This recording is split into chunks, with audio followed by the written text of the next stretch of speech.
Hello everyone, welcome back to our channel lovely brothers home cooking. అందరూ ఎలా ఉన్నారు? మేమైతే చాలా బాగున్నామండి. మీరందరూ కూడా బాగున్నారని అనుకుంటున్నాను. సో ఇంకా లేట్ చేయకుండా రెసిపీలోకి అయితే వెళ్ళిపోతామండి. మా చిన్న బాబు కోసం మంత్లీ బర్త్డే కోసం ఈరోజు నేను బెంటో కేక్ చేద్దాం అనుకున్నాను. సో అది మీతో షేర్ చేసుకుంటున్నాను. ఫస్ట్ అయితే డ్రై ఇంగ్రీడియంట్స్ అన్నీ మనం ఇలాగా జల్లించేసుకోవాలండి. నేనైతే హాఫ్ కప్ మైదా తీసుకున్నాను, అలాగే పావు టీ స్పూన్ బేకింగ్ సోడా, అలాగే half teaspoon baking powder అండి. నేను ఎగ్లెస్ చేస్తున్నాను. సో ఇలా మిగతా ముందు అయితే ఇవి మనం జల్లించేసుకొని పక్కన పెట్టేసుకోవాలండి. ఇప్పుడు నెక్స్ట్ ఏమో మిగతా ప్రాసెస్లోకి వెళ్ళిపోదాం. పావు కప్పు నేను ఆయిల్ వేసుకుంటున్నాను. నెక్స్ట్ మిల్క్ మేడ్ అండి. నేను ఎగ్లెస్ అని చెప్పాను కదా, సో మిల్క్ మేడ్ అలాగే డ్రింకింగ్ సోడా వేసి నేను చేస్తున్నాను. ఇదిగోండి మిల్క్ మేడ్, ఇది కూడా సేమ్ పావు కప్పే తీసుకున్నాను. ఇప్పుడు మనం దీన్ని బాగా కలిపేసుకోవాలండి. బీటర్ ఉంటే ఓకే, బీటర్ లేని వాళ్ళు ఏంటంటే నార్మల్గా విస్కర్ ఉంటుంది కదండి, విస్కర్తో అయినా సరే చేసుకోవచ్చు. మనం కేక్కి బ్యాటర్ ప్రిపేర్ చేసుకునేటప్పుడు చేత్తో మామూలుగా కలిపేసుకోవచ్చండి విస్కర్తో.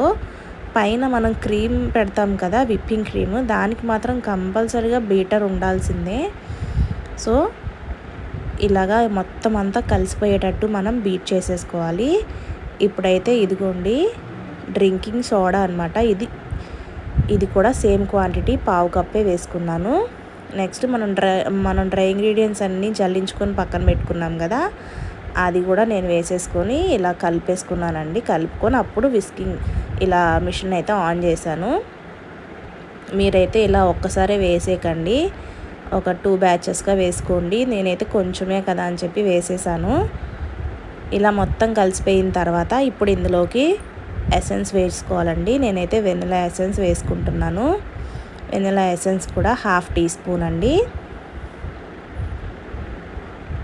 వేసుకొని, నెక్స్ట్ పాలు నేనైతే పావు కప్పు తీసుకున్నాను. కొంచెం కొంచెంగా వేసుకుంటున్నానండి. ఇలాగా కొంచెం కొంచెంగా వేసుకొని మనం ఇలా బీట్ చేసుకోవాలి.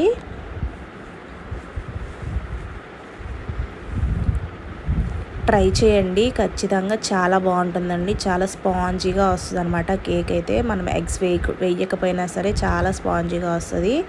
సో ఇదిగోండి బ్యాటర్ అయితే ప్రిపేర్ అయిపోయింది, చూసారు కదా. మొత్తం అంతా మనం ఇలాగా సైడ్స్ అన్నీ క్లీన్ చేసేసుకొని ఇప్పుడు దీన్ని అయితే టిన్లోకి వేసేసుకుందామండి. నేనైతే క్యారియర్ బాక్సే తీసుకున్నానండి, 3 ఇంచెస్ ఇది. సో చూసారు కదా, ఇలాగా మొత్తం అంతా నేను కింద బటర్ పేపర్ వేసుకొని పెట్టేసుకుంటున్నాను. నేను ఆల్రెడీ ఓవెన్ అయితే నేను ప్రీహీట్ చేసి పెట్టుకున్నానండి. సో ఇప్పుడు దీన్ని తీసుకెళ్ళి మనం ఓవెన్లో పెట్టేద్దాము. 180 degrees 15 minutes పెట్టానండి నేను. అంతేనండి, నేనైతే ఓవెన్ కూడా ఆన్ చేసేసాను. ఇంకో 15 minutesలో మన కేక్ అయితే రెడీ అయిపోతుంది. చూసారు కదా, ఇలా అన్నమాట మన కేక్ అయితే ప్రిపేర్ అయిపోయిందండి. చూసారు కదా, చక్కగా వచ్చేసింది అనమాట. ఇదైతే పక్కకు పెట్టేసుకుందామండి, కొంచెం చల్లారాలి. చల్లారిన తర్వాత మనం డిమోల్డ్ చేసుకుందాం. ఈలోపు అయితే విప్పింగ్ క్రీమ్ రెడీ చేసేసుకుందామండి. నేనైతే విప్పింగ్ క్రీమ్ పౌడర్ యూజ్ చేస్తున్నానండి, ఇంట్లోకే కదా అని చెప్పి ఉంది, అందుకనే యూజ్ చేస్తున్నాను. అందులో పాలు వేసుకున్నానండి నేను. ఇలా పాలు వేసుకొని చక్కగా బీట్ చేసేసుకుంటున్నాను. ఒకసారి కలిపేసుకున్నాను, మామూలుగా చేతితో కలిసిన తర్వాత అప్పుడు నేను ఆన్ చేశాను. చక్కగా ఇలా మనం స్పీడ్ లెవెల్ మనం ఒకటి ఒకటి పెంచుకుంటూ వెళ్ళాలండి. విప్పింగ్ క్రీమ్ ఎప్పుడు బీట్ చేసినా, నేనైతే నార్మల్గా బయట ఎవరికైనా సేల్ చేసినట్టయితే మాత్రం నేను విప్పింగ్ క్రీమే యూజ్ చేస్తానండి, పౌడర్ యూజ్ చేయను. ఈరోజు ఇంట్లోకే కదా అని చెప్పి, పైగా ఉంది కాబట్టి నేను తెచ్చిపెట్టుకున్నానండి, అది ఉంది కాబట్టి నేను యూజ్ చేసేస్తున్నాను అనమాట. నార్మల్గా నేను సేల్ చేసే ప్రతి కేక్కి నేను విప్పింగ్ క్రీమే యూజ్ చేస్తానండి. మా బాబు మంత్లీ బర్త్డే కాబట్టి నేను ఇంట్లో చిన్నదే చేస్తున్నాను, కేక్ పెద్ద చేయట్లేదు. ఇంకా అందుకని పౌడర్ని యూజ్ చేసేస్తున్నానండి ఉందని చెప్పి. ఇది కూడా చాలా బాగుంటుందండి పౌడర్. కావాలంటే ఇవి అమెజాన్లో కూడా మనకి దొరుకుతున్నాయి, ఫ్లిప్కార్ట్ వీటిలో కూడా దొరుకుతున్నాయి. సో ఇలాగా మధ్యలో ఒకసారి మనం గిన్నెని మొత్తం క్లీన్ చేసుకుని మళ్ళీ బీట్ చేసుకోవడం స్టార్ట్ చేయాలన్నమాట విప్పింగ్ క్రీమ్. లేదంటే ఆ సైడ్స్కి అంటుకున్నది అలాగే ఉండిపోతుంది. తర్వాత ఏంటంటే మనకి అది మెల్ట్ అయిపోతుంది అనమాట. సో అలా కాకుండా మొత్తం ఇలా క్లీన్ చేసుకుంటూ మనం బీట్ చేసుకోవాలి. చూసారా, ఇలా స్టీఫ్ పిక్స్ వచ్చేంత వరకు మనం ఇలా బీట్ చేసుకుంటే మన విప్పింగ్ క్రీమ్ అయితే రెడీ అయిపోయిందండి. ఇప్పుడు దీన్ని నేను ఫ్రిడ్జ్లో పెట్టేస్తానమాట ఒక 5 మినిట్స్. చూసారు కదా, అయిపోయింది. దీన్ని అయితే ఒక 5 మినిట్స్ పక్కన పెట్టేసుకున్నాను. మనకి కేక్ కూడా రెడీ అయిపోయిందండి, కూల్ అయిపోయింది. దాన్ని డిమోల్డ్ చేస్తున్నాను.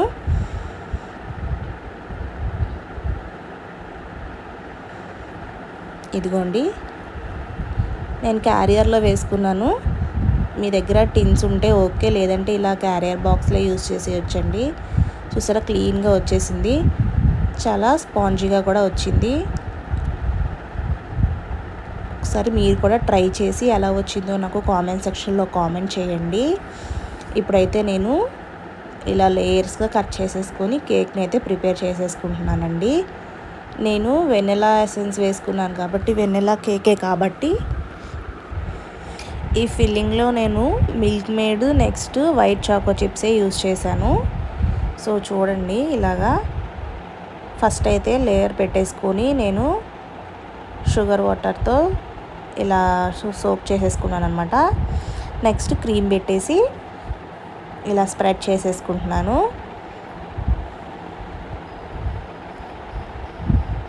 ఇలా మొత్తం అంతా స్ప్రెడ్ చేసుకున్న తర్వాత నేను మధ్యలో ఫిల్లింగ్ వచ్చేసి Milkmaid next white choco చిప్సే యూజ్ చేశాను, వెనిలా ఎసెన్స్ కాబట్టి. మన ఇష్టం వచ్చినట్టు చేసుకోవచ్చండి, అంటే ఫ్లేవర్ని బట్టి. మనకి ఒకవేళ బయట సేల్ చేసేటట్టయితే కస్టమర్ మనకి కావాలి అని, ఇది మాకు ఖచ్చితంగా కావాలి అని చెప్తారు కదా వాళ్ళు ఫ్లేవర్స్, దాన్ని బట్టి మనం చేసి ఇవ్వచ్చు. సో ఇలా పెట్టేసుకొని మొత్తం నేను ఫస్ట్ అయితే క్రమ్ కోట్లా చేసేసుకొని ఫ్రిడ్జ్లో పెట్టుకుంటానండి. ఆ తర్వాత ఫైనల్గా నేను ఫినిషింగ్ ఇచ్చేస్తాను. ఫస్ట్ అయితే క్రమ్ కోట్ చేసేసుకొని ఫ్రిడ్జ్లో పెట్టేసుకుంటున్నాను. సో చూసారు కదా,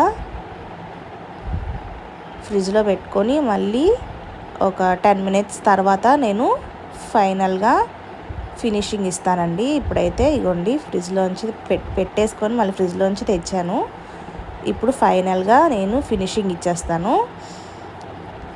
కొంతమంది ఏంటంటే మనకి క్రీమ్ ఎక్కువగా కావాలంటారు, కొంతమంది తక్కువ తింటారండి క్రీమ్. సో ఎవరి టేస్ట్ని బట్టి వాళ్ళు. సేల్ చేసేటప్పుడు అయితే వాళ్ళు చెప్తారండి, కొంతమంది కావాలి మాకు కొంచెం క్రీమ్ ఎక్కువ కావాలి అంటారు. కొంతమంది ఏంటంటే మాకు అసలు క్రీమ్ వద్దు, కొంచెం తక్కువగా పెట్టండి అని చెప్తారు. సో మనం వాళ్ళు చెప్పిన దాన్ని బట్టి మనం చేస్తే సరిపోతుందండి. మా ఇంట్లో మేమైతే క్రీమ్ కొంచెం ఎక్కువే తింటామండి. సో అందుకని నేను కొంచెం ఎక్కువగానే పెట్టుకుంటున్నాను. సో చూసారు కదా, ఇలా లాస్ట్లో నేను ఇలా స్క్రాపర్తో స్క్రాప్ చేసేసుకుంటున్నానండి. ఈ స్క్రాపర్ అయితే మనకి చాలా యూజ్ అవుతుంది అనమాట కేక్ ఫినిషింగ్కి. సో మీరు కూడా ఖచ్చితంగా చేసేవాళ్ళు ఎవరైనా ఉంటే, బిగినర్స్ ఇలా స్టార్ట్ చేసేవాళ్ళు ఎవరైనా ఉంటే ఖచ్చితంగా తీసుకోండి. ఈ టర్న్ టేబుల్ కూడా నాకు సరిగ్గా టర్న్ అవ్వట్లేదండి. ఇది నేను నేర్చుకునేటప్పుడు తీసుకున్నాను, నేను ఆన్లైన్లో కొత్తది తీసుకున్నాను, ఇంకా ఓపెన్ చేయలేదు. అది నెక్స్ట్ ఓపెన్ చేస్తాను. సో ఇలా ఫైనల్గా నేనైతే చిన్న రోజెస్ లాగా ఇలాగా బ్లూ కలర్తో పెట్టేసుకుంటున్నానండి. ఇలా బ్లూ కలర్తో పెట్టేసుకొని బాబు పేరైతే ఫుల్ నేమ్ రాయట్లేదండి, షార్ట్కట్గా నిక్ నేమ్ రాసేస్తున్నాను నేను, నిక్కీ అని చెప్పి. ఇలాగా నేను కింద డిజైన్ కూడా ఏమీ వేయకుండా ఇలా బార్డర్ జస్ట్ సింపుల్ బార్డర్ ఇచ్చేసాను. పేరు రాసేసి నెక్స్ట్ స్మాల్ హార్ట్ సింబల్ లాగా వేసేసానండి. తర్వాత పైన స్ప్రింకిల్స్ వేసేసాను, అంతే. సింపుల్గా చేసేసానండి, హడావిడిగా చేశాను. చేయడం కూడా అసలు చేద్దాము అని అనుకోకుండా అలాగ అప్పటికప్పుడు ఇంకా మధ్యాహ్నం అనుకొని ఇంకా చేసేసాను అనమాట. సో చూసారా, ఇలా సింపుల్గా నేను హ్యాపీ బర్త్డే అని చెప్పి రాసేసి షార్ట్కట్లో చిన్న పేరు అయితే రాసేసానండి, నిక్ నేమ్. ఆ తర్వాత మిగిలిన క్రీమ్తో నేను ఇలాగా హార్ట్ అయితే వేసేస్తున్నాను. అక్కడక్కడ చిన్న చిన్న హార్ట్ సింబల్ వేసాను. నెక్స్ట్ ఫైనల్గా నేనైతే స్ప్రింకిల్స్ వేస్తానండి పైన. అంతే, చూసారు కదండి vanilla sponge cake eggless. So ఖచ్చితంగా మీరు ట్రై చేసి ఎలా వచ్చిందో కామెంట్ చేయండి.